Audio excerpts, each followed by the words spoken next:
반갑습니다. 물리학 레벨 1 3단원 파동과 빛의 첫 번째 소단원인 탄성파입니다. 이번 시간은 그중 네 번째 차시로 음파와 도플러 효과에 대해서 공부해 보도록 하겠습니다. 음파는 인간의 청각 기관에서 감지하는 파동인데요. 우리가 흔히 사운드, 소리라고 느끼는 파동을 의미합니다. 소리가 들린다는 건 고막과 연결된 이소골이 진동했을 때 달팽이관의 유모세포가 이 진동을 전기 신호로 바꾸고 이 신호가 청신경을 통해서 뇌에 전달되었다는 거죠. 결국 우리의 청각기관은 고막에 전달되는 압력 변화를 감지하는 장치이기 때문에 매질 속에서 전달되는 압력파를 사운드 웨이브, 음파라고 부를 수 있습니다.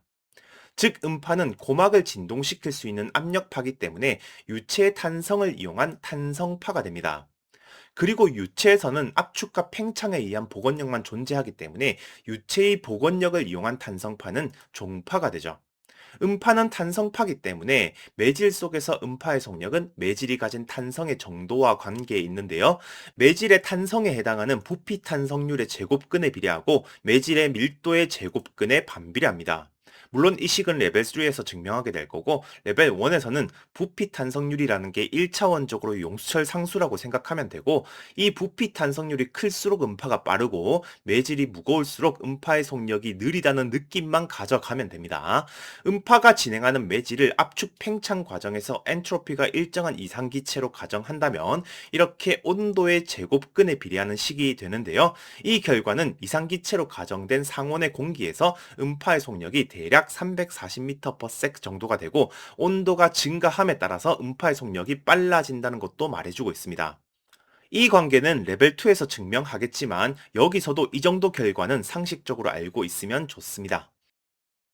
그리고 물의 부피 탄성률이 공기의 부피 탄성률에 비해서 15,000배 정도 높습니다. 이건 공기에 비해서 물을 압축시키는 것이 15,000배 정도 어렵다는 이야기죠. 음파는 매질의 탄성을 이용하기 때문에 압축시키는 게 어려운 물에서의 속력이 공기에서보다 빠를 겁니다. 그리고 압력과 온도에 따라 다르겠지만 상온에서 대략 물이 공기에 비해서 800배 정도 밀도가 높습니다. 따라서 음파의 속력은 공기에서보다 물에서 4배 정도 빠르게 나타나죠. 음파는 진폭이 클수록 우리 청각기관이 큰 소리, 시끄러운 소리로 해석합니다. 즉, 음파의 진폭은 소리의 세기와 관계가 있죠. 여기서 intensity, 파동의 세기라는 물리량은 단위 면적당 인류를 의미하기 때문에 표준 단위로 와트 퍼 제곱미터인데요. 에너지와 관계된 물리량이라서 진폭의 제곱에 비례하게 됩니다. 파동의 세기에 대한 정확한 표현식은 레벨 2에서 다룰 겁니다. 우리는 일상적으로 소리의 세기를 표현할 때 데시벨이라는 단위를 쓰는데요. 인간이 들을 수 있는 최소 세기가 표준 단위로 10의 마이너스 12승 정도이기 때문에 이 세기를 0데시벨로 정하고 인간의 청각기관이 음파의 세기에 대해서 대략 로그적으로 반응하기 때문에 이렇게 세기에 대해서 로그 관계로 만든 음파 세기의 단위입니다. 즉 10데시벨 증가할수록 음파의 세기는 10배씩 증가하는 거고 인간은 비슷한 차이로 시끄러워진다고 느끼는 거죠. 벨이라는 소리의 단위는 실용적인 전화기를 발명했다고 알려진 미국의 발명가 알렉산더 그레이엄 벨의 이름을 딴 겁니다. 음파의 세기는 진폭의 제곱에 비례하기 때문에 세기 관계식을 이렇게 진폭비로 표현할 수도 있습니다. 여기서 파동의 진폭은 일반적으로 변이 진폭을 의미하는데요. 종파는 압력의 파동을 만들기 때문에 음파의 압력의 진폭으로 표현할 수도 있습니다. 압력의 진폭은 변이 진폭에 비례하기 때문에 세기 관계식을 음압의 진폭으로 표현할 수도 있겠죠. 우리의 청각이 느끼게 되는 최소 압력 진폭은 20 마이크로파스칼 정도입니다. 레벨 2에서 계산해 보겠지만 세기와 압력 진폭 사이의 관계는 파동의 진동수도 의존하기 때문에 인간이 느끼는 최소 세기는 진동수에도 의존합니다. 물론 개인차나 연령에 따라서도 다를 거기 때문에 이 값은 그냥 참고용으로 보면 되겠습니다. 소리의 세기가 대략 어느 정도인지 그래프로 표현해 보겠습니다. 먼저 우리가 일상적으로 대화하는 공간에서 느끼는 보통 수준의 소리가 60데시벨 정도입니다. 그리고 대화 없이 조용한 빈집에서 나는 소리가 40데시벨 정도죠. 이것보다 더 약한 세기는 나뭇잎이 떨어지는 소리 수준입니다. 정말 조용한 곳에서 집중하고 들어야 겨우 들리는 수준이죠. 또 달리는 자동차 엔진 소리나 모터가 작동하는 소리처럼 시끄럽다고 느끼는 세기가 80데시벨 정도고 이것보다 더 강한 세기는 폭죽이나 제트 엔진 대포 소리처럼 인위적인 폭발에 의한 소리가 대부분이죠. 물론 자연적으로는 천둥 소리 정도가 있습니다. 물론 어떤 거리냐에 따라서 다르겠지만 전부 비슷한 거리에서 들리는 느낌으로 비교하면 대충 맞습니다. 잠깐만 들어도 고통스러운 수준의 소리가 되겠죠. 그리고 음파의 파장이 작을수록, 정확히는 진동수가 클수록 우리의 청각 기관은 높은 음으로 해석하게 됩니다. 즉 음파의 진동수는 피치, 음 높이를 결정하죠. 물론 같은 매질에서는 파동의 속력이 같기 때문에 눈에 보이는 파장으로 비교하는 경우가 많은데, 정확히는 진동수로 비교해야 합니다. 역시 개인차와 연령에 따라서 차이가 조금씩 있지만, 소리의 진동수가 20Hz에서 2만 Hz 사이라면 인간의 청각기관이 감지할 수 있는 오디오 프리퀀시, 가청 주파수 영역이 됩니다. 진동수가 가청 주파수 범위를 넘어서면 인간은 들을 수 없는 소리가 되는데요. 진동수가 가청 주파수보다 높은 음파는 울트라사운드, 초음파가 되고, 진동수가 가청 주파수보다 낮은 음파는 인프라사운드, 초저음파가 됩니다. 음향학에서는 더 많은 분류가 있지만 여기서는 이 정도만 구분하면 되겠습니다. 높이는 음향학에서 많이 연구되어 왔기 때문에 수학적으로 정확한 높이의 기준이 있습니다. 주파수가 440Hz라면 네 번째 옥타브의 A음, 우리말로 가음을 가지게 되는데요. 다장조에서는 여섯 번째 계이름인 라가 됩니다. 이 음이 모든 악기 조율의 기준음이 되고, A4음을 기준으로 진동수가 반이 되면 한 옥타브 작은 A3음이 됩니다. 반대로 A4음을 기준으로 진동수가 배가 되면 한 옥타브 높은 A5음이 되죠. 인간은 일반적으로 단순한 정수비를 이루는 진동수 관계를 안정적이고 조화롭게 느끼는 경향이 있는데요. 음의 간격인 인터벌, 음정 중에서 가장 간단한 정수비를 가지는 조화로운 음정을 perfect interval, 완전 음정이라 부릅니다. 사실 간단한 정수비라기보다 정확히 1도, 4도, 5도, 8도 간격을 말하는 거고, 이 네 개만 완전 음정이라 부릅니다. 지금처럼 진동수비가 1대 2가 되는, 즉 한 옥타브 차이 나는 음정은 완전 음정 중에서도 완전 8도가 되죠. 우리가 같은 간격, 음정을 정할 때 같은 진동수 비율이 같은 음정이 되도록 정한 음률 체계를 equal temperament, 평균율이라 부릅니다. 특히 우리가 사용하는 가장 일반적인 음계는 한 옥타브 사이를 12개의 반음 간격으로 나눈 12음계 평균율을 사용하기 때문에 반음 사이의 진동수 비율은 2의 12분의 1승, 즉 1.06배 정도가 됩니다. 그래야 반음당 1.06배씩 곱셈으로 증가해서 한 옥타브 차이가 되었을 때 2배의 진동수가 될 거니까요. 즉 평균율에서 높이는 수학적으로 등비수열을 이루고 있습니다. 우리가 흔히 개 이름으로 도와 솔이라고 부르는 음정을 조화롭게 듣는데요. 이 음정은 7개의 반음 간격으로 이루어진 완전 오도입니다. 완전 오도의 진동 수비는 2의 12분의 7승, 대략 1.5가 되고, 순정률의 완전 오도인 2대 3과 매우 가까운 값이기 때문에 안정적인 음정으로 느껴집니다. 화성학에서는 으뜸음에서 다섯 번째 음을 도미넌트, 딸림음이라 부르고, 이 음으로 만든 화음을 도미넌트 코드, 딸림 화음이라 부릅니다. 그리고 딸림 화음은 으뜸 화음으로 진행되면서 해결하는 느낌을 강하게 만들게 되죠. 악기의 원리도 살펴보겠습니다. 먼저 1차원 줄에 형성되는 정상파를 이용하는 현악기를 생각해 볼 수 있겠죠. 줄의 선밀도가 뮤고 줄의 길이를 L, 그리고 줄의 장력을 타우라고 하면 줄에 발생되는 파동의 속력은 루트 뮤분의 타우가 됩니다. 그리고 이 줄에 생길 수 있는 n번째 모드의 파장은 n분의 2L이기 때문에 이 줄에서 발생하는 n번째 모드의 진동수는 이렇게 나타낼 수 있죠. 즉, 이 줄을 진동시켰을 때 줄에 걸리는 장력이나 줄의 질량과 길이에 따라서 줄의 진동수가 달라지게 됩니다. 그래서 현악기를 만들 때는 선밀도가 다른 줄을 사용하거나 서로 다른 길이의 줄, 혹은 다른 길이가 진동하도록 프렛을 만들기도 하죠. 물론 손가락으로 직접 줄의 진동 길이를 조절하는 현악기도 있고요. 악기에 따라서는 현을 다루는 손기술로 모드를 조절해서 배음을 만들기도 합니다. 그리고 줄을 연결하는 끝점에는 장력 조절 장치가 있어야 하죠. 같은 줄이라도 장력 조절 장치로 줄을 쪼거나 풀어서 장력을 변화시키면 현의 진동수를 변화시킬 수 있으니까 조율하기에 좋습니다. 현악기는 이렇게 줄을 진동시켜서 주변 공기가 줄과 같은 진동수로 떨리게 만들고, 현에서 진동이 발생하면 울림통을 공명하게 만들어서 소리를 효과적으로 전달하게 만드는 장치인 거죠. 이번에는 관 속의 공기를 직접 진동시키는 관악기입니다. 관 속에 채워져 있는 유체의 부피 탄성률과 밀도에 따라서 파동의 속력이 결정되고 진동하는 관의 길이 L에 따라서 관 속 음파의 파장이 결정되기 때문에 진동수 F를 조절할 수 있습니다. 그런데 관악기의 높이를 결정하는 변수 중에 기체의 부피 탄성률과 밀도는 현실적으로 변경할 수가 없습니다. 관 속의 기체를 바꿔가면서 연주할 수는 없잖아요. 그래서 모든 관악기는 길이나 진동 모드를 변화시키면서 연주해야 하는데요. 진동 길이를 직접 바꾸는 가장 대표적인 악기가 트롬본이죠. 슬라이드를 길게 할수록 낮은 음이 연주될 겁니다. 또 트럼펫처럼 관의 길이를 직접 바꾸진 않아도 이런 밸브를 이용해서 진동하는 유체의 유효 길이를 바꾸는 방법이 있습니다. 또 플룻이나 리코더 같이 구멍을 막는 관악기도 있는데요. 구멍을 뚫으면 더 짧은 위치에서 개관의 역할을 하기 때문에 진동 길이를 짧게 만드는 효과가 있습니다. 그래서 구멍을 열면 높은 음이 연주되죠. 그리고 관악기는 진동 모드를 바꾸기 위해서 입술의 장력과 호흡의 세기를 조절해야 하기 때문에 보통 현악기보다는 진입장벽이 높은 악기가 됩니다. 이번에는 파원에서 진동수가 F인 구면파가 발생되는 상황을 생각하겠습니다. 이 매질에서 진행되는 파동의 속력을 라지 V로 두면 시간에 따라서 파면이 이렇게 동심원 형태로 만들어지게 되고 파면 사이의 간격, 즉 파장은 F분의 V가 됩니다. 이 파동을 다른 지점에 있는 관찰자가 측정하는 이 파동의 진동수를 계산해 보겠습니다. 관찰자는 관찰자가 측정하는 파동의 속력 VO에서 관찰자가 측정하는 람다 O로 나눠준 값을 진동수로 계산하죠.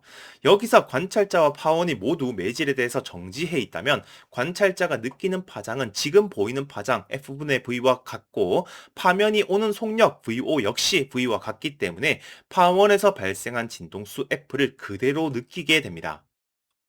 그런데 만약에 관찰자가 매질에 대해서 VD의 속력으로 운동하고 있다면 관찰자가 느끼는 파면이 움직이는 속력은 V-VD가 됩니다. 그리고 관찰자가 움직이는 것만으로는 파장이 달라 보이진 않기 때문에 관찰자가 느끼는 최종 진동수는 파원의 진동수 F에 비해서 V분의 V-VD배만큼 살짝 달라집니다. 물론 여기서 VD는 파원에서 멀어지는 방향으로 잡은 결과기 때문에 파원으로 접근한다면 이 부호가 플러스로 바뀌어야 되겠죠.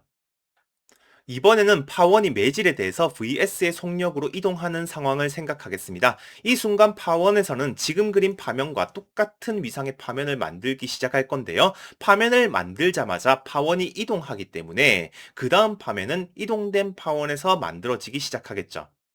정확히 한 주기만큼의 시간이 지났다면 원래 만들어져야 할 파장이 F분의 V인데 파원이 F분의 VS만큼 이동했기 때문에 다가오는 쪽에서 측정하는 파장은 이렇게 되겠죠. 물론 파원이 멀어지는 쪽에서 측정하는 파장은 분자의 부호가 바뀔 거고요.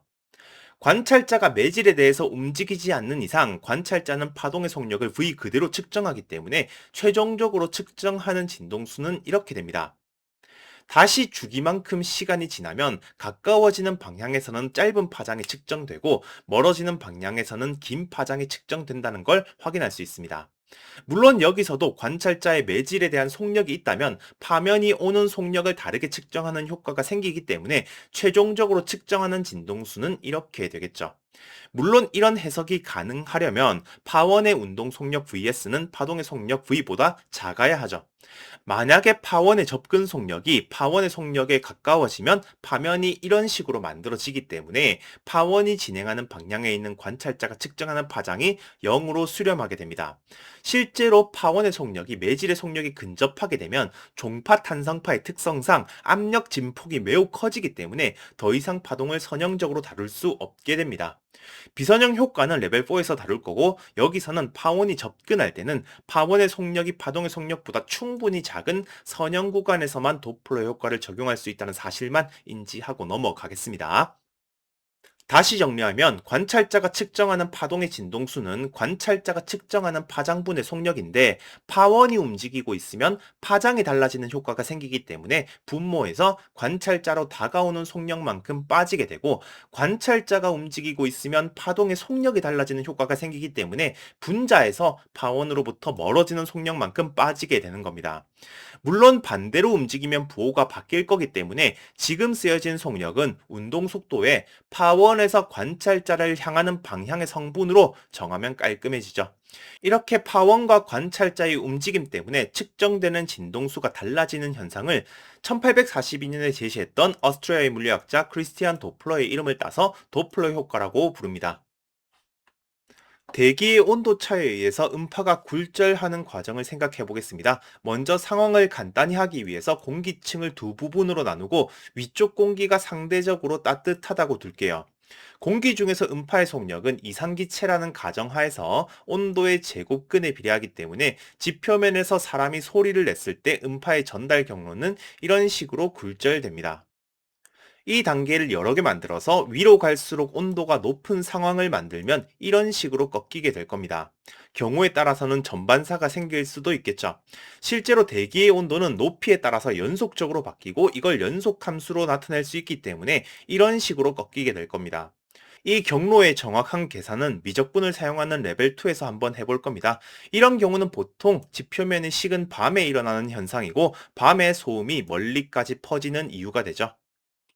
반대로 온도가 높을수록 낮아진다면 음파는 이런 식으로 굴절하게 됩니다. 이런 온도 분포는 낮에 지표면이 데워졌을 때 나타나고 이때 소음은 지표를 따라서 멀리 퍼지진 않죠.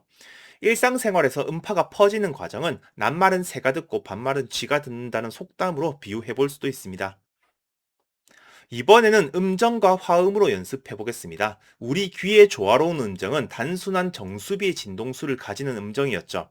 1대1은 자기 자신과의 관계인 완전 1도가 되고 1대2는 한 옥타브 차이인 완전 8도가 됩니다. 그리고 2대3은 그 다음 간단한 정수비로 완전 5도가 되고 그 다음 간단한 정수비는 3대4인 완전 4도가 되죠. 이 네 가지 음정이 완전 음정입니다. 평균율의 진동수 비로 보면 이런 관계를 가지고 있고 특히 4도와 5도는 각각 5개와 7개의 반음 간격이라는 걸 알 수 있습니다. 완전 음정 외에도 정수비를 가지는 순정률의 진동비가 있는데요. 3대5는 장 6도, 4대5는 장 3도, 5대6은 단 3도, 5대8은 단 6도가 됩니다. 이 음정들도 정수비를 가지고 있기 때문에 우리 귀에 조화롭게 들리죠. 대신 1도, 4도, 5도, 8도만 완전 음정이라 부르고 3도와 6도는 장단 음정으로 부릅니다. 이렇게 8개의 조화로운 음정을 컨소넌트 인터벌, 협화 음정이라 부르죠. 협화 음정들을 쌓아서 화음 코드를 만드는 상황도 잠깐 보겠습니다. C음부터 장3도 E와 단3도 G음을 연속으로 쌓은 사마음의 진동 수비는 4대 5대 6인데요. 이런 화음을 메이저 코드, 장화음이라 부릅니다. 특히 으뜸음이 C면 C 메이저 코드가 되죠. 코드를 표기할 때는 그냥 C라고 씁니다. 여기서 G음을 한 옥타브 아래에 쌓으면 코드는 같지만 베이스 음이 다른 제2 전위가 됩니다. 코드는 이렇게 쓰죠. 단 3도 관계가 장6도로 전이된 음정입니다. 진동 수비는 3대 4대 5로 완전 4도와 장 3도가 결합된 화음이죠. 으뜸음으로부터 단 3도 위에 장 3도를 쌓으면 마이너 코드 단화음이 되는데요. 단화음의 진동 수비는 10대 12대 15로 장화음보다는 조금 복잡해집니다.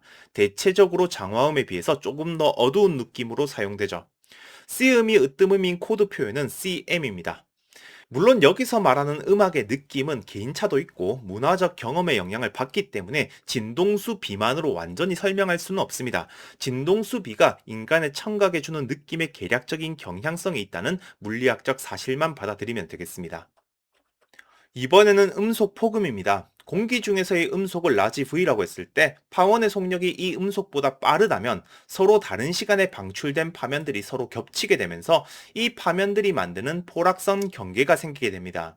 여기서 경계의 왼쪽 영역에 있는 관찰자는 파원의 운동에 의해서 늘어난 파장 효과 때문에 진동수가 작아지는 정상적인 도플러 효과를 느낄 수 있겠지만 경계 부분은 압력 진폭이 극단적으로 높아지는 비선형 구간이기 때문에 도플러 효과를 적용할 수가 없습니다. 만약에 경계 부분의 압력 파동이 관찰자를 지나가면 관찰자는 큰 폭발음을 느끼게 되는데요. 우리는 이것을 소닉 붐, 음속 폭음이라고 부르죠. 천둥 소리 역시 번개의 방전에 의한 소닉 붐이죠. 공기가 압축되는 경계는 3차원적으로 원뿔 모양을 형성하는데요. 음속을 넘어서는 마하의 속력에서 생기는 원뿔이기 때문에 마하콘이라 부릅니다. 여기서 원뿔 모선의 기울기의 사인 값은 같은 시간 델타 t 동안 이동 거리를 이용해서 운동 속력분의 파동의 속력이 된다는 걸 알 수 있습니다. 음속을 넘어서는 속력은 표준 단위보다 음속의 몇 배인가를 알 수 있는 마흐 넘버, 마흐 수를 많이 쓰는데요. 이걸 이용하면 마흐 콘 기울기의 사인 값을 마흐 수의 역수로도 표현할 수 있습니다. 이번에는 박쥐나 돌고래 같은 동물들이 초음파를 이용해서 물체를 인식하는 에콜로케이션, 반향 정의의 과정을 소개하겠습니다. 박쥐는 물체를 향해서 V의 속력으로 움직이고 있고 진동수가 F인 초음파를 발사합니다. 이 초음파는 물체에서 반사가 될 건데요. 반사가 될 때는 자신이 측정한 진동수 F'을 그대로 반사한다고 생각할 수 있습니다. 여기서 라지 V는 음속입니다. 물체에서 반사된 파동은 다시 박쥐가 V의 속력으로 움직이면서 측정하기 때문에 최종적으로 박쥐가 측정하게 되는 반사 음파의 진동수는 이렇게 됩니다. 만약에 물체도 V1의 속력으로 운동하고 있다면 물체가 받는 초음파의 진동수는 이렇게 바뀌게 되고 박쥐가 측정하게 되는 물체에서 반사된 초음파의 진동수는 이렇게 V1 항이 추가되어서 나타납니다. 박쥐는 초음파를 보내서 반사파가 돌아오는데 걸린 시간을 이용해서 물체까지의 거리를 판단하고 반사파의 진동수의 변화를 이용해서 자신과 물체 사이의 상대적인 운동 상태를 판단할 수 있습니다. 일상생활에서 흔히 사용하는 초음파 센서 역시 걸린 시간으로 거리 정보를 얻고 진동수 차로 속도 정보를 얻는 장치인 거죠. 이것이 반사된 음파인 반향, 즉 메아리를 이용해서 대상의 위치와 운동 정보를 얻는 반향 정의의 원리가 됩니다. 구체적인 수치로 도플러 효과 연습을 해보겠습니다. 공기 중에서 음속을 340m/s로 고정하고 사이렌을 장착한 자동차가 시속 72km로 달리고 있는 상황입니다. 보통 사이렌 소리는 다양한 진동수의 음파가 섞여 있지만 문제를 단순화하기 위해서 880Hz의 단파장 음파를 사용하는 것으로 세팅하겠습니다. 그러면 음파의 파장은 약 0.386m가 되겠죠.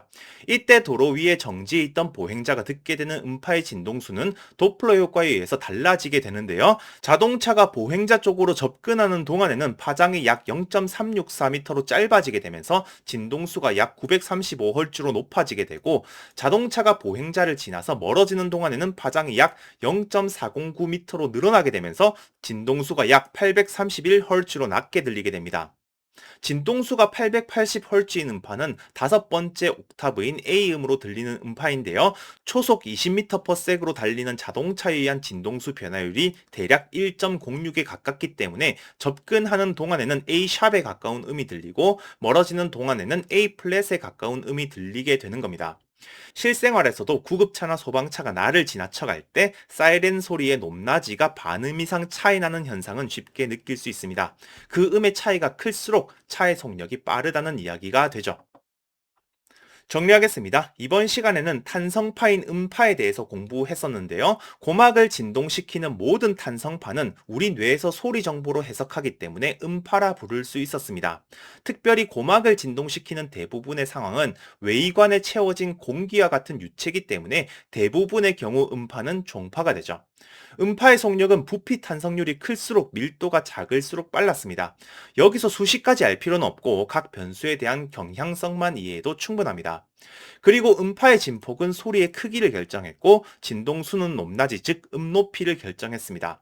음과 음 사이 간격인 음정이 같다면 똑같은 진동수비를 가졌었고 악기라는 건 현이나 관 속 유체가 만드는 정상파의 진동수를 조절해서 다양한 높이를 만드는 장치였습니다. 우리는 너무 높은 음이나 너무 낮은 음은 들을 수 없기 때문에 가청 주파수를 벗어나는 진동수의 음파를 높으면 초음파, 낮으면 초저음파라고 불렀습니다. 그리고 파동의 속력이 V인 매질에 대해서 진동수가 F인 파동을 발생시키는 파원과 관찰자가 각각 VS, VD의 속력으로 운동할 때 관찰자가 느끼게 되는 파동의 진동수가 바뀌는 도플러 효과도 공부했습니다. 지금의 부호는 파원에서 관찰자를 향하는 방향의 성분을 잡은 식입니다. 그리고 도플러 효과는 파원의 속력이 파동의 속력보다 충분히 작은 선형 구간에서 성립한다는 것도 기억해야겠죠. 파원이 파동의 속력에 근접하게 되면 압력 변화가 매우 커져서 소닉붐 현상이 나타난다는 것도 공부했습니다. 이번 시간은 여기까지 공부하겠습니다. 감사합니다.